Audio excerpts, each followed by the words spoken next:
The goal today is to create a little storage box to hold this angle measure finder thing. I'm building some storage in a shed. It's not perfectly 90 degrees. I need to find exact angles. So I got one of these guys. Very useful. It came in this nice little case, fake leather. I don't think it's real leather, I'm gonna assume. But this is boring. I love to build little boxes to store stuff. My digital angle finder rests in this kind of thing.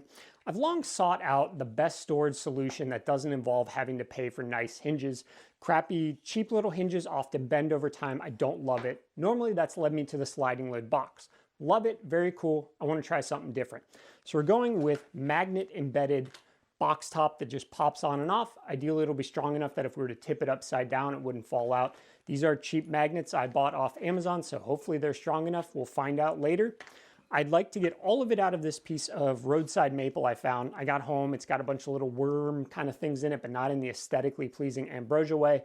So it's getting used for storage. Now the criteria are fitting into there and being relatively light. I don't want this to be a clunker of a box, and I want it to all be made out of solid wood, including the top and the bottom. This is gonna be an almost entirely table saw project. A lot of my stuff involves a router. If you don't have a router, this one will be good for you. Everything here is too tiny for the router bit sizes I have. So this will be table saw based, and I'm going to resaw on the bandsaw, but you absolutely could resaw on the table saw if you wanted to. First thing I'm gonna do is I'm gonna resaw this to a little over 5/16 plus a little more that I can plane off, and we'll come back when we get our rough pieces all cut down.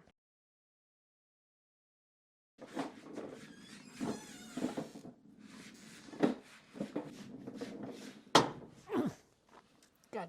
Okay. Okay. Oh, come on.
At this point, I've got my pieces cut to basically the final size. I've got the width, or what will be the height, correct, and I've rough cut to length.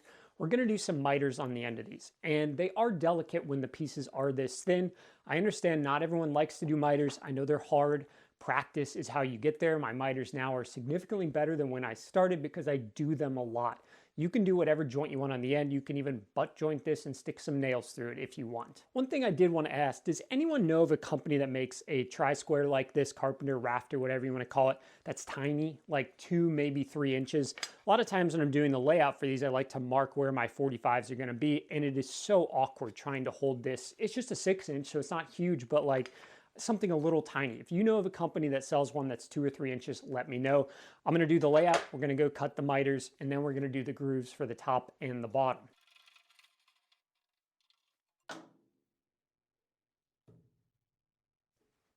If you haven't cut miters in a while, or you just haven't done them at all, one thing I highly suggest is to grab some blue tape, the green frog tape, painter's tape, whatever you want to call it, and to put a little piece on the back end of where this cut is going to go through. These tips are extremely fragile. We often get tear out. I don't have a zero clearance perfectly on here, so there's nothing backing that last little fiber, and that blade on that very, very perfect point of an edge can rip that fiber right out.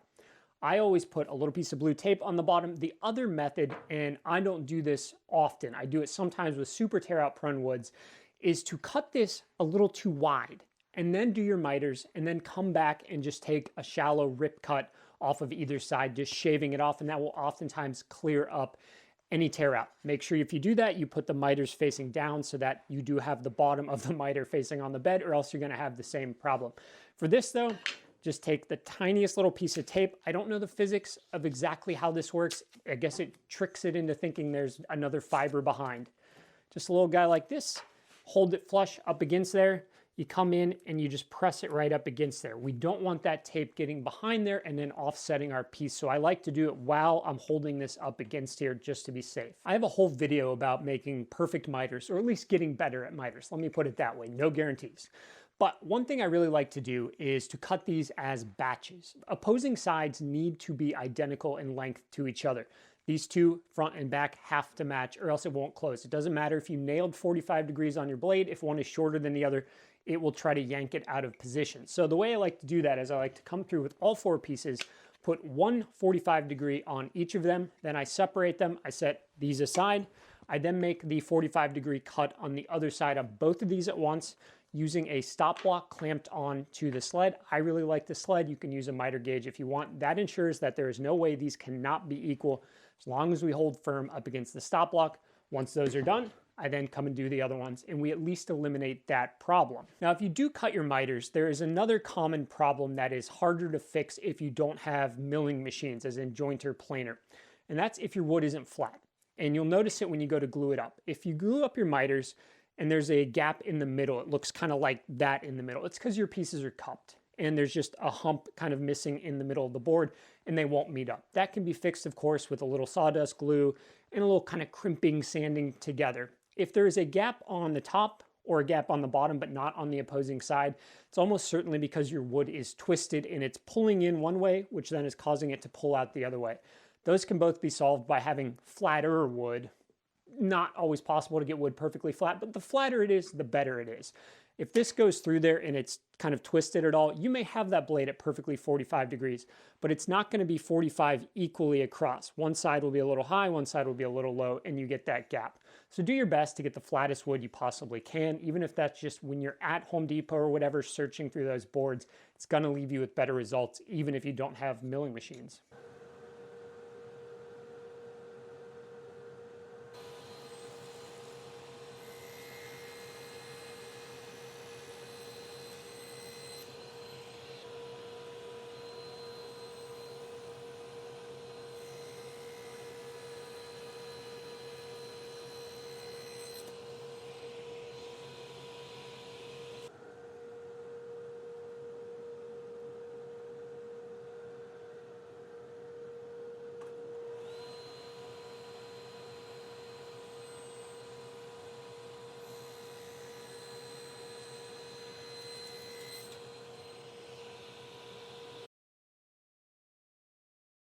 At this point, your overall external pieces should be done before any sanding, of course.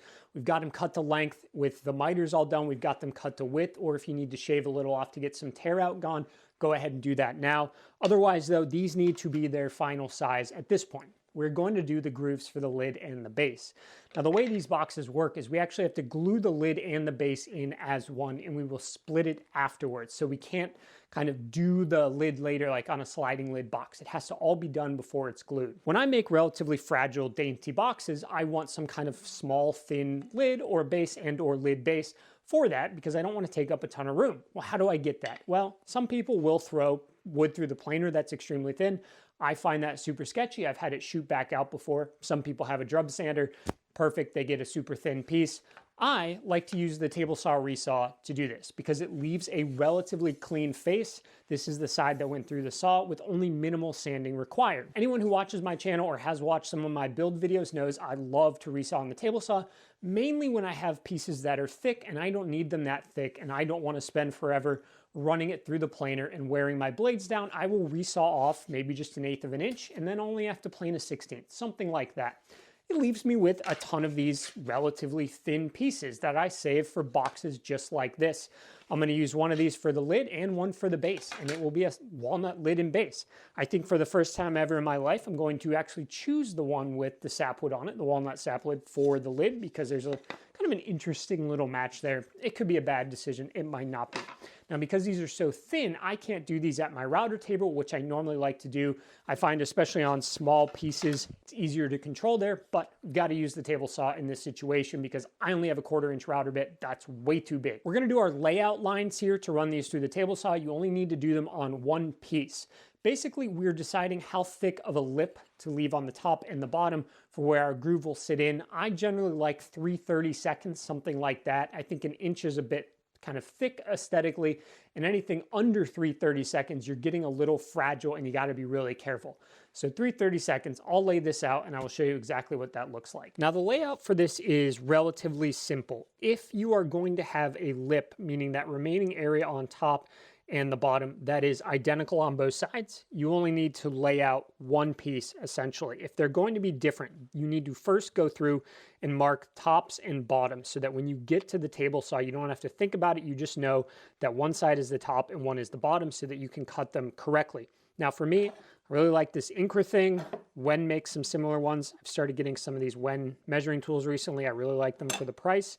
I'm going to do 3/32. So that means I'm going to have that little lip of 3/32. I'm coming in here and I'm going to carry this over on either end. Now I'm going to make it 3/32 on both sides. So even though I don't really need to lay this out on both of them, I like to lay it out just so that when I get there, it doesn't matter which side I'm looking at when I line it with my table saw blade. If you want, at this point, you can come through with your lid and base and just kind of make a rough mark. It's all going to be done by actual fitting at the table saw, so a rough mark is fine, but we don't have to worry if it is exact. All right, we're good to go there. Let's go to the table saw and cut these. Again, just make sure it carries over so we can line this up by eye. When we're doing these grooves, there's a couple things we have to consider. The first is going to be the depth. Anything that's over a 1/2 inch thick, I usually go between 3/16 and 1/4 of an inch in there to get a nice solid amount. However, this is like 5/16 of an inch thick, somewhere around there. I'm only going to go 1/8 of an inch into this. It's not needing to hold a ton of weight. It should be fine. We just need enough that it can sit in there. The second thing relates to that depth, and it's going to be about the table saw blade tooth cut, the tooth grind that we're using here. If you have a flat top grind blade, a rip blade that's the teeth are nice and flat across, that's perfect for this. It'll leave us with the exact depth we set the tooth at. However, most people don't have those. They're kind of specialized ripping blades. Diablo doesn't sell any of those. You've got to get into the Freud line or some other brands. So if we're using an alternating tooth bevel, we notice that the teeth look kind of like this and alternate like this. Unfortunately, that means the groove, when we cut it, has these little peaks and valleys internally. So if we were to set the depth to the very top of the tippy point, that's not going to actually be how far our base sits inside of there. If we look at the ATB, the alternating tooth bevel, we see that there is the peak and then the lower point. This lower point is actually where you have to aim for your depth. That's going to be the bottom part of where you, so if you want 1/8 of an inch, it's got to be 1/8 of an inch to this lower area here, not up here, because our box will end up with these little V's that offset because of these teeth. So make sure when you set the depth, if you're using an alternating tooth bevel, it is to this guy right here. Now we're going to come in here and we're going to look at our lines. I like to cut my grooves on the outside, meaning most people will put the table saw fence really close, and that to me is super sketchy. I don't care what saw you have, these things are expensive. I like to cut it on the outside. So that's where my little mark comes in the groove on the inside of the leftmost line, inside of our lip. And what we're gonna do is we're just gonna put this face down and we're just gonna run this through and we're gonna establish that outer groove on all of them. If your lips on both sides are identical, you can run it through once, flip it around, and run it through again, and it will meet exactly. You don't have to move it at all. At that point, then we will start doing small passes subsequently that we will then check the fit. Now, my lid and base are not identical size, so I'll be able to make another pass before having to do them separately. Let's go through and do that.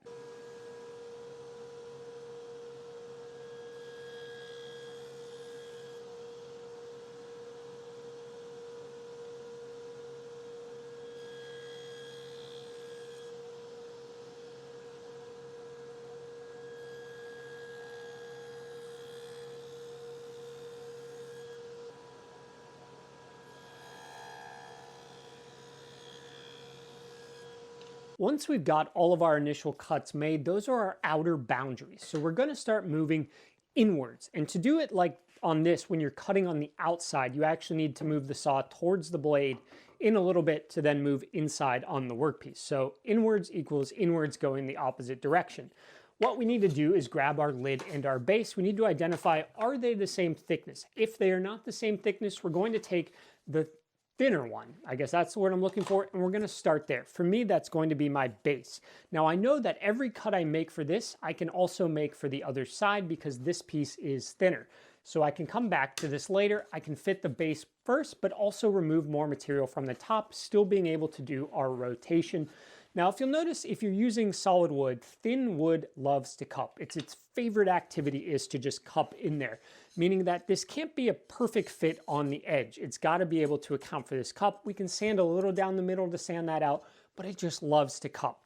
So it's going to actually have to be a groove that's slightly thicker than the thickness of the wood itself. And the way we test this most easily is to take our end pieces where our cup will be, and as long as we can fit it in there with the cup, then we're at the right size. We don't want to have to mount this in there. This is going to be glued together using the tape method, so we can't just like crank down on a clamp or anything to get this to close. We want it to slide in. We don't want it to move a bunch, but we also don't want it to have to be this like dead lock, or else it's going to almost certainly shift the miters when we go to glue it together, especially if they're really thin pieces. So I'm going to move my blade inwards and I'm going to go and flip back and forth until I get the base to fit this guy, set it aside, continue only on the top side for the lid. This is what it looks like when we're not quite there yet. I can fit the edge in there, that's fine. But when I turn it around and I've got that little cup going on there, I cannot fit that whole thing in there without really forcing it in. I don't want to have to do that. So I need to make that a little wider so that I can slide that in there with that cupped part. It's not a huge cup, but it's enough that it needs to be made a little wider. This is the fit I'm looking for. I can get it in there. It's not going anywhere, but I don't have to press too hard to fit it inside of there. That way when we go to glue and assemble it, it will be easy to get in. At this point, we've only got 2 steps left, and those are going to be internal sanding plus the sanding of the base in the lid, and then cutting the base in the lid to size. You need to do all of that before gluing it up, especially the sanding of the lid, and if you want to do any on the base.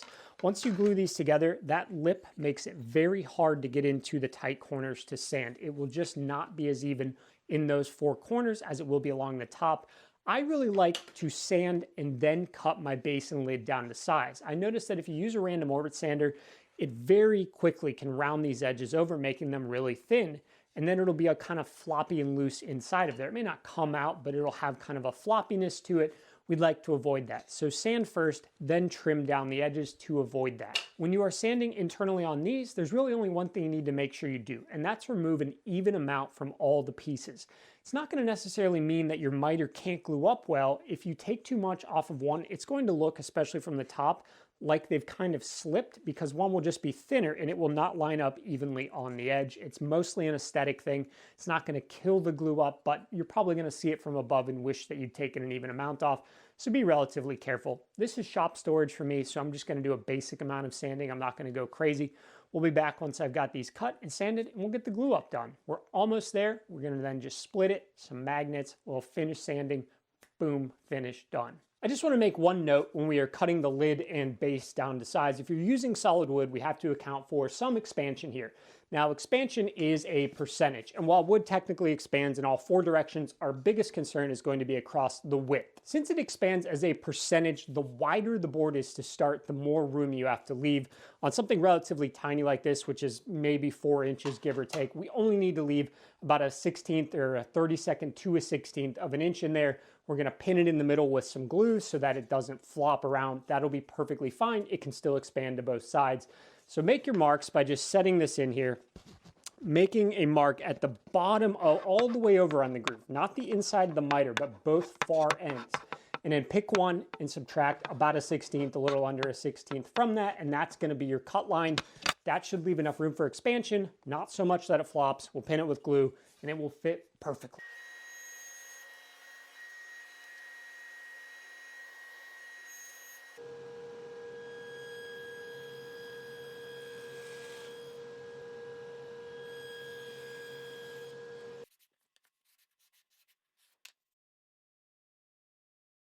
Once you've got all the internal sanding and the sanding of your lid and base done, it's time to glue this up. I've got a more in-depth video on gluing miters, so I'm gonna keep this short here.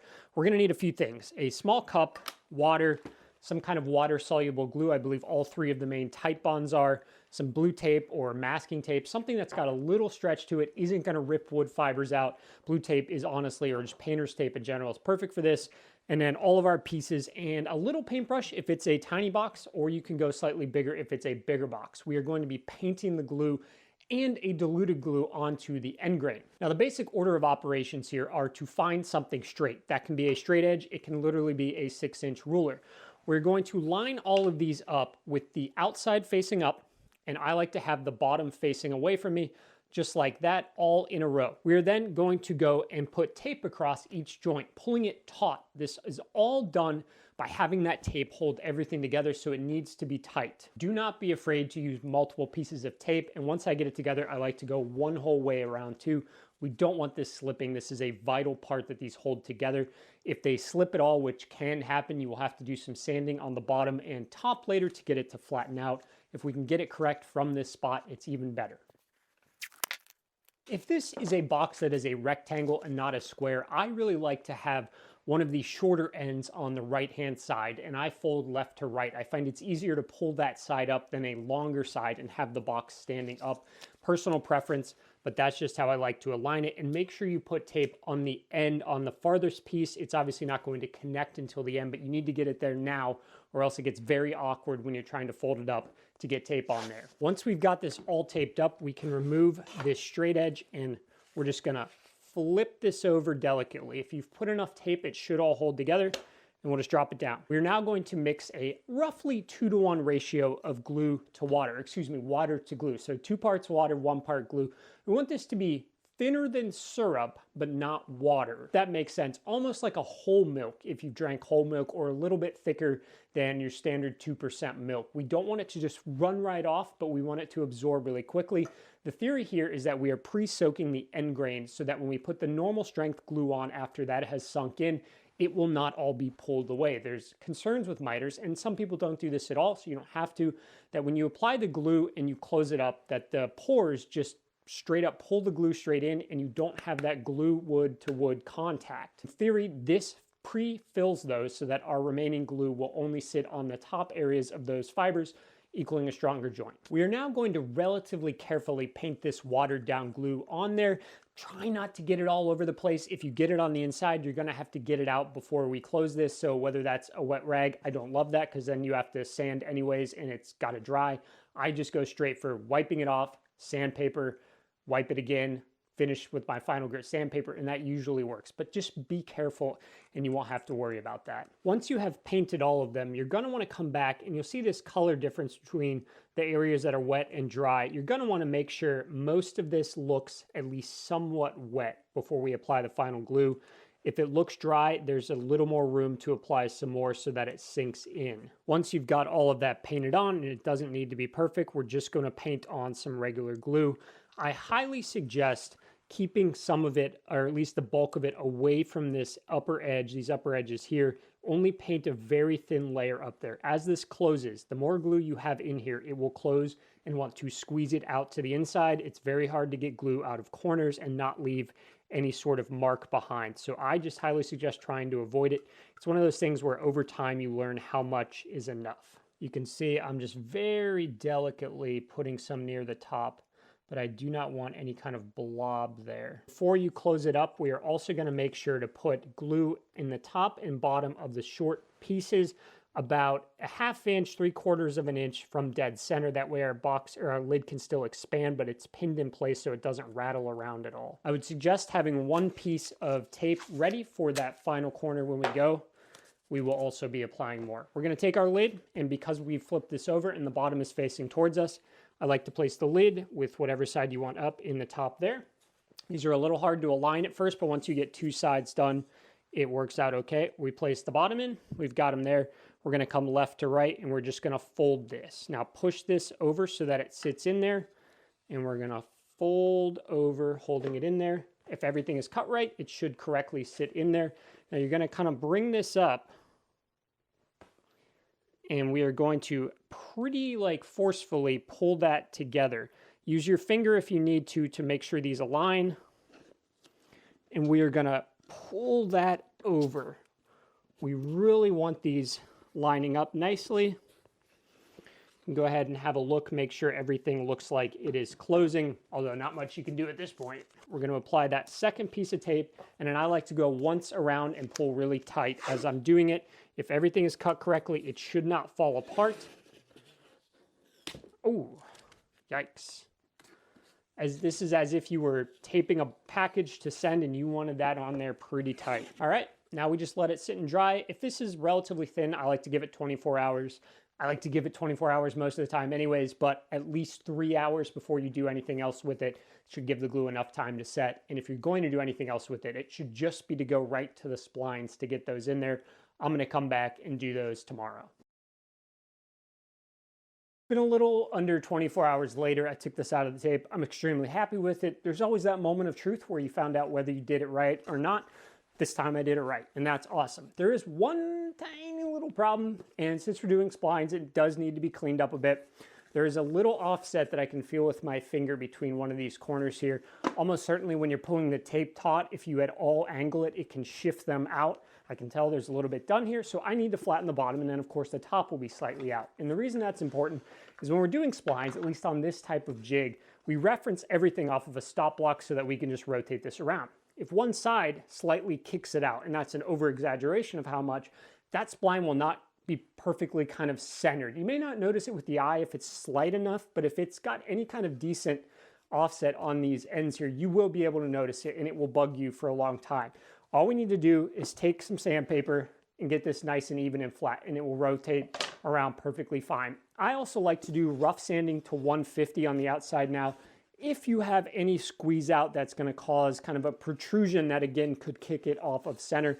So I do 150 top bottom if need be on the top bottom, then 150 all the way around the sides. Then we'll do the splines, and then after that we will do the main sanding before cutting it. Trust me, it's much easier to do almost all of that before you cut it in half, especially if it's relatively thin and you've got this kind of thin little half that's the lid. Before we do our splines, we got to make some kind of layout, and this is where we need to decide where we are going to chop this in half. I think for me, my thing is relatively thin here, so just a little bit above center.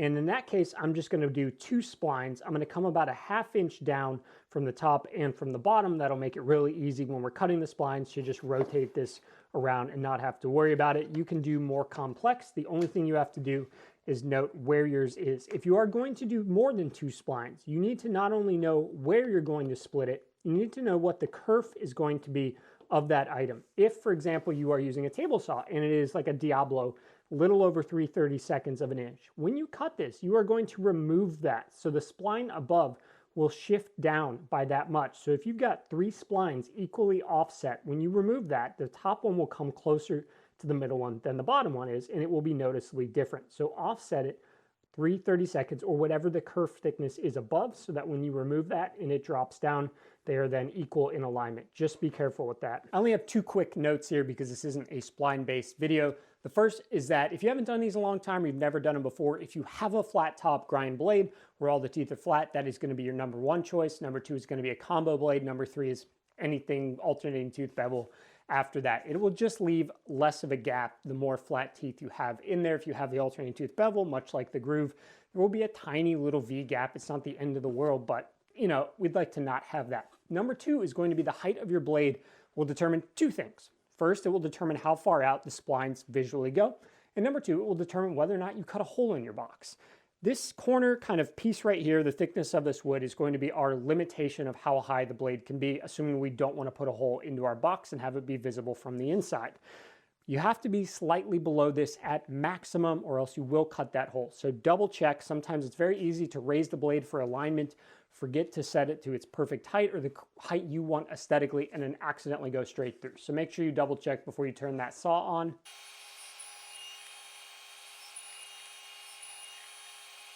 The splines here are relatively straightforward. There's 2 things I wanted to note. The first is the fit, especially if your box is relatively delicate. We don't want to have to be just pounding these things to get them in there. We do, however, want it to be a good pressure fit.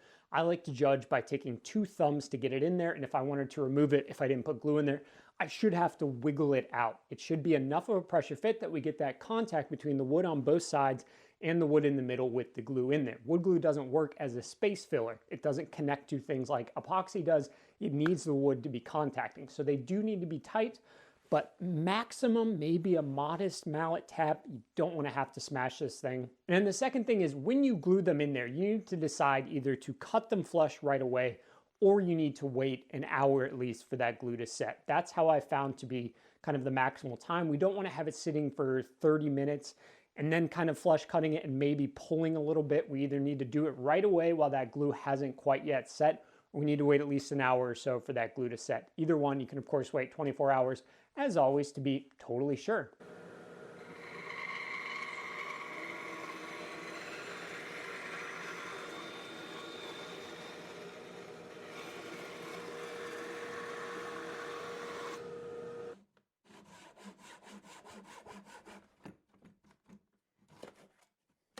We're looking to see a little squeeze out on either side that'll look like that. You can either remove that now or wait until it hardens and it will come off when you flush trim, though it will clog up your flush trim saw some. If you do decide to bandsaw these, be very careful. They have a tendency, these top ones, to fly off when they get cut off, hit the table, spring back up. Real surprise, real fun surprise.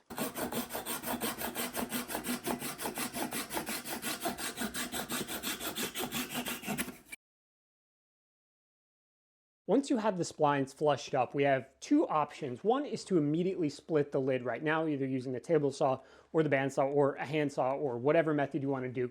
Or you can do what I do, and I sand this to my second to last grit now, then split the lid off. Especially for narrow boxes, once you split that lid, you end up with these relatively thin pieces. And when you are hand sanding on something that tiny, it's very easy to accidentally round it or kind of angle it, something like that. It's just hard to keep it straight on a thin piece. If you do all the sanding now, it will stay in alignment, then we can split it and it will already be sanded to our second to last grit. It will be in alignment. It will just make it easier in the end. We won't have to do much correction sanding after we get the magnets in the internal border put in there.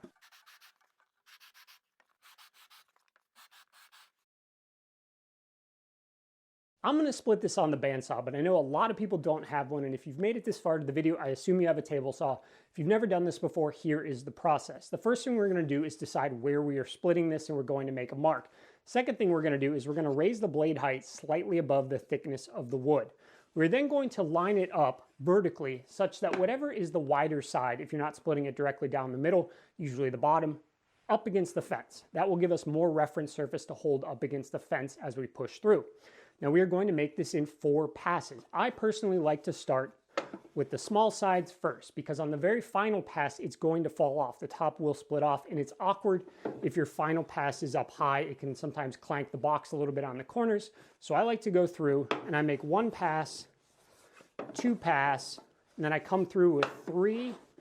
And then on the 4th one, I like to definitely have some kind of push block to push this through, and this top will fall right off. At that point, it usually doesn't leave it nice and super clean. Usually there's a little bit of kind of offset from the blade, depending upon whether your insert dips at all.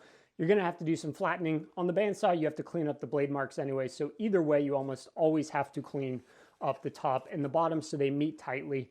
That is generally how it's done on the table saw. I'm gonna go do this now on the bandsaw because I find it easier.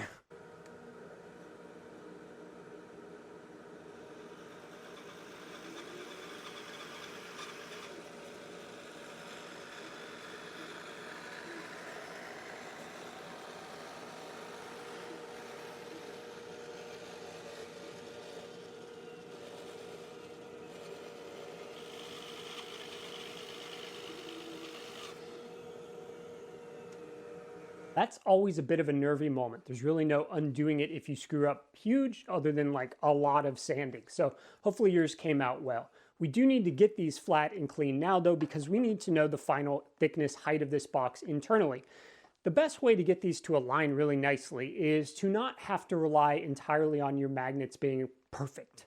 What we are going to do instead is cut really thin little strips of wood, either on the table saw or on the bandsaw, about a 1/16 of an inch thick, give or take, and we're going to glue them internally as basically a border. And that will ensure that our lid is held into place.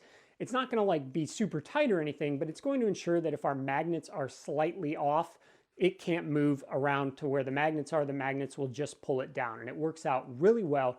It doesn't need to be thick. It doesn't need to be big. It just needs to keep that lid exactly on the center.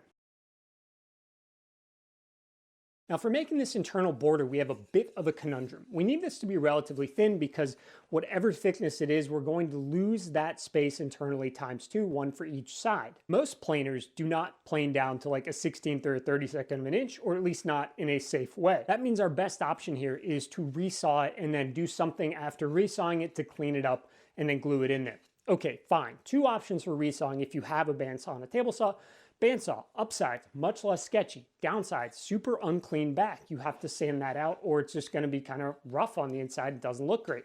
Table saw, upside, way cleaner coming out of there. Very minimal sanding. Downside, much more sketchy. So depending upon how you feel comfortableness with either of these tools, either it's gonna be on the table saw because you're okay and you can mitigate some of the safety problems or at least safety questions, or you're not going to want to do that and you're going to go to the bandsaw and you're going to deal with cleaning it up. Now, I don't love doing a lot of cleanup and excessive work, so I'm going to cut this on the table saw and I'm going to show you exactly how I try to minimize the sketchiness. It's going to help if you have something close to a 0 clearance insert, and it's really going to help if you have a thicker piece of wood to start and you can set up some sort of thin rip jig. As you can see, mine is not, so we are resawing on the inside with a sacrificial fence. This should be interesting to say the least. So to make these thin rips, I've got a couple things going on here. I brought out my sacrificial fence. These are some PowerTech clamps, piece of melamine, drill a hole in there, stick them on, and it will clamp to your fence. These work with most table saws. And trust me, I don't care what saw you have, your fence is to be replaced is gonna be more expensive than these things are. $20-some, something like that. This will allow us to safely get much closer to that blade and not have to worry.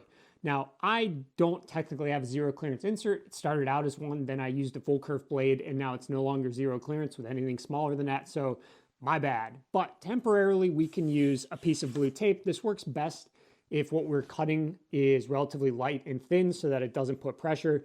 We're gonna lay that over the whole thing there. We're gonna lower the saw blade, turn it on, raise it through, and for a short period of time, this will work as a 0 clearance kind of saver option band-aid. It's not a good long-term solution. If you're going to do this a lot, buy a proper 0 clearance blade and make sure you use the same saw blade with it or the same thickness saw blades with it at all times, or the whole purpose is defeated. If you have a featherboard, it's also a good time to whip out the featherboard because again, these are very light, tiny pieces.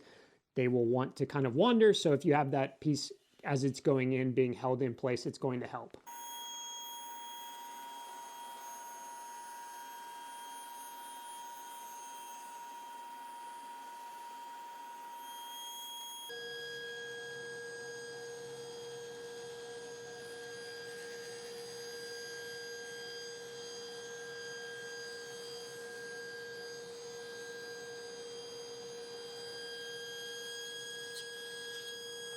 Very happy that that is over with. It always feels sketchy, but I get the upside. It's extremely smooth. I can glue this immediately onto here, no sanding involved.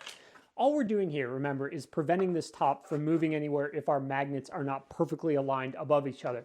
So the reveal, how much this sticks out of the top, doesn't need to be much. I usually only do a 16th to a 32nd. If my inside is thicker, I will miter these. When they're this thin, I'm not going to even bother mitering these because they're going to almost certainly get chipped while doing it. I'm just going to butt these. I like to glue the 2 end pieces or the 2 side pieces on first, use spring clamps to hold them on. Once those have dried for an hour, then I go and I cut the other pieces to fit between, especially if you're using either very thin plywood or a thin solid wood box and this cups at all or anything you may notice after you get them in there or while you're gluing them in there, they don't all meet flush. That's okay. After they've dried, you can kind of clean them up and get them all flush. Doesn't really have to be perfect. All it's doing is keeping this from sliding. So once those are in there and you're confident they're dry, we will then go and drill the magnets.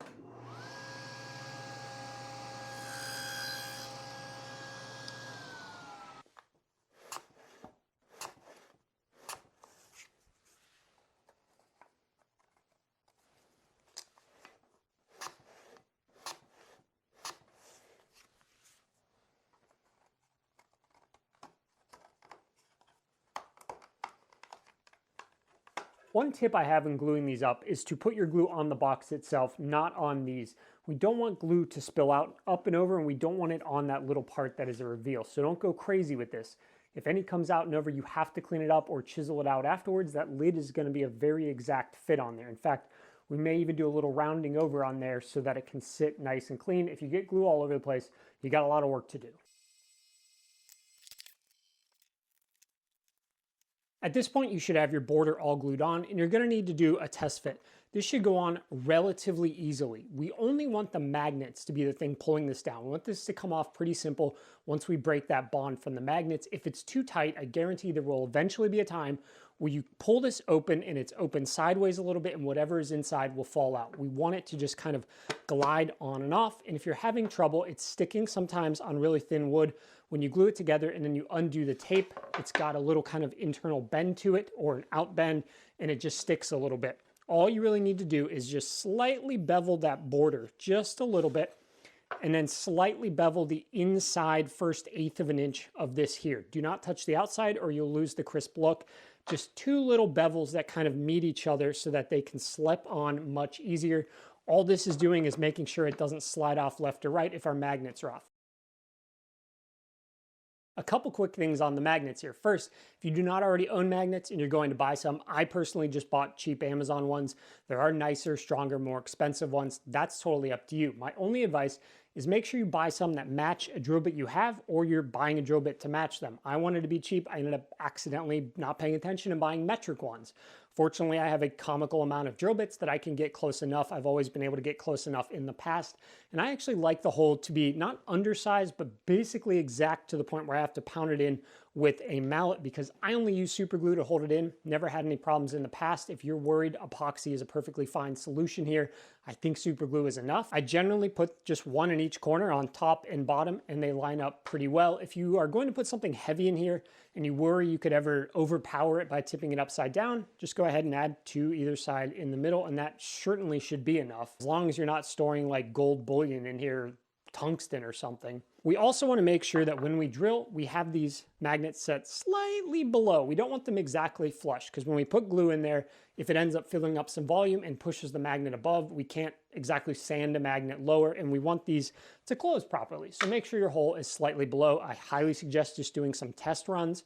If you have a drill press, great. This is relatively easy. We just set the fence, don't move it, and just rotate our box around, and they'll all be the same distance. I prefer to set them slightly more inward so I don't accidentally blow out the corner.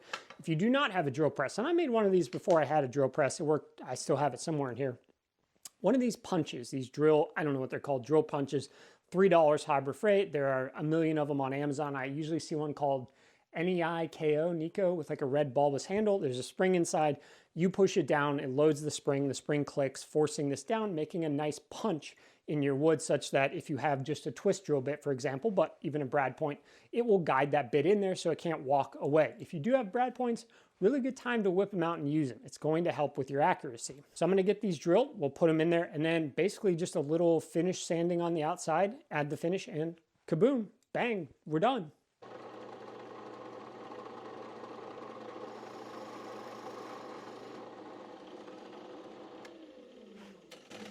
Wow, was that tight.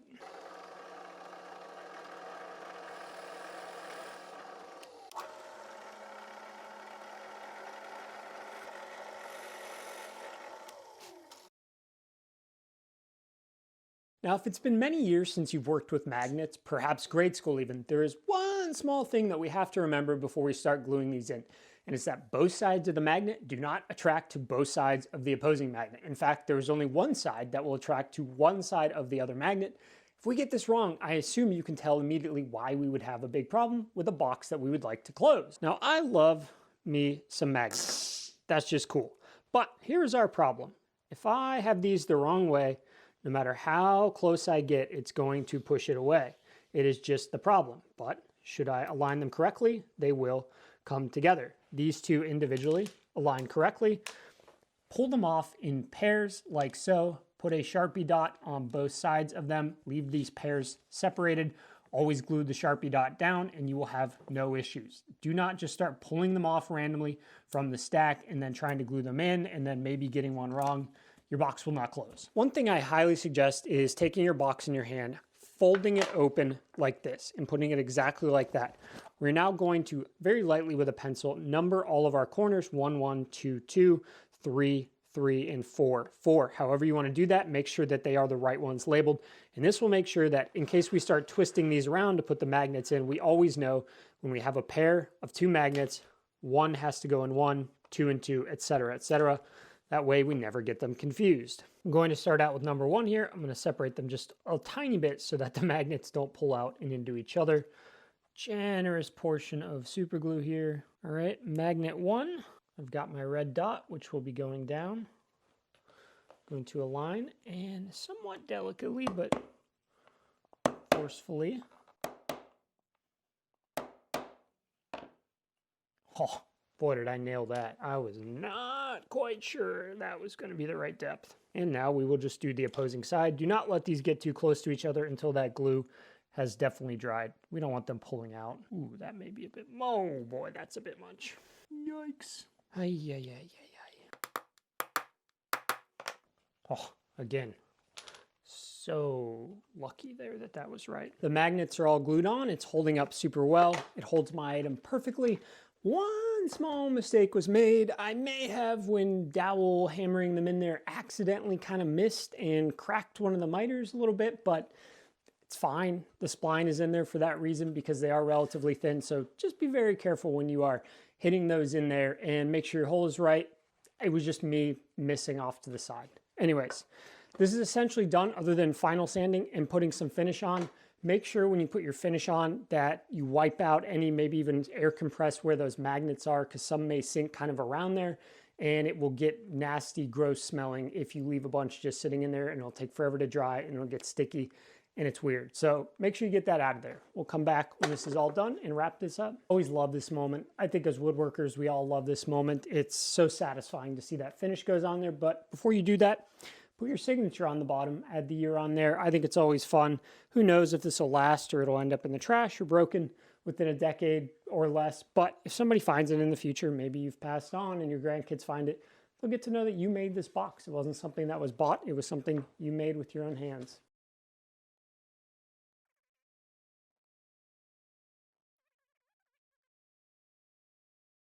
That's going to do it for this magnetic storage box build.